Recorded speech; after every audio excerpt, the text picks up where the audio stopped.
Je m'appelle Seynabou Diatta, je suis jeune fille leader au CEDEPS de Goudomp. Oui, je m'engage aujourd'hui à mener des activités dans ma communauté et surtout dans la communauté goudompoise. On a développé la thématique de l'excision. Okay, on a beaucoup parlé sur les mutilations génitales féminines et ses conséquences. Et en plus, on a donné des moyens pour éradiquer cette fléau-là. Sur les messages, c'est juste s'engager, comme vous l'avez si bien dit, et aussi signaler en cas d'excision. En cas d'excision, au niveau des autorités, au niveau des chefs de quartier et aussi des Badjangor. On peut retenir beaucoup de choses parce que déjà, sur comment sensibiliser, on nous a appris comment sensibiliser avec l'approche ne pas nuire. C'est-à-dire sensibiliser sans pour autant blesser les autres que vous sensibilisez. Oui, nous sommes prêtes et déjà même je vois l'engagement. Parce que déjà nous organisons des causeries, des dialogues intergénérationnels au niveau des quartiers, des différents quartiers de Goudomp pour pouvoir éradiquer ce fléau. Les messages, c'est dire que les parents doivent nous aider. C'est Abdou Sen, psychologue conseiller et membre du comité technique restreint du CRP de Goudomp. Merci beaucoup. Je crois que je vais commencer par là où vous terminez, si effectivement les objectifs ont été atteints.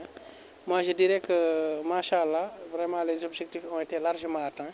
Parce que cette série d'émissions en ligne était l'occasion pour les jeunes qu'on a eu à former dans le cadre de nos activités, à travers cette requête où on a voulu mettre l'accent sur la lutte contre les MGF.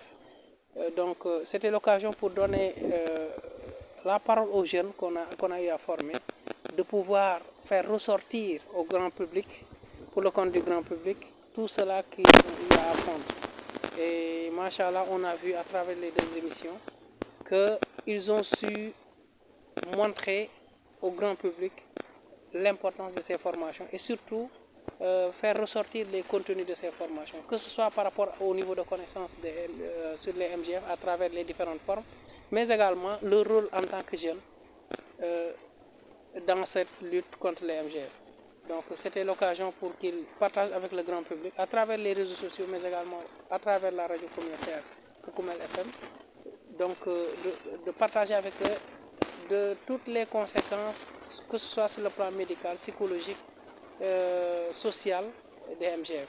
Et je crois que vraiment ce sont des éléments qu'ils ont eu à faire ressortir de la meilleure des manières et en tout cas apparemment un grand public a été touché. Raison pour laquelle j'ai dit que ça a été bien net.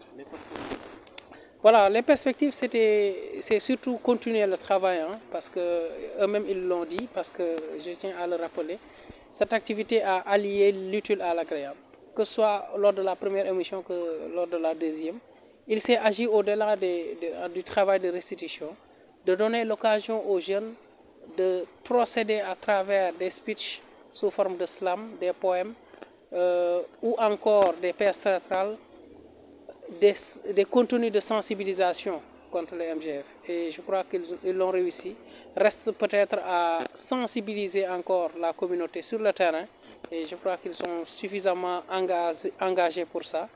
À sensibiliser, comme ils l'ont dit tout à l'heure, les mamans, sensibiliser les papas, sensibiliser les jeunes frères et sœurs, les grandes sœurs, les grands frères, mais également et surtout sensibiliser et faire la demande auprès des autorités pour que effectivement le travail d'encadrement, le travail en tout cas d'intervention lorsqu'il y a signalement se fasse de la meilleure des manières. Voilà, c'était un peu ça. Merci beaucoup.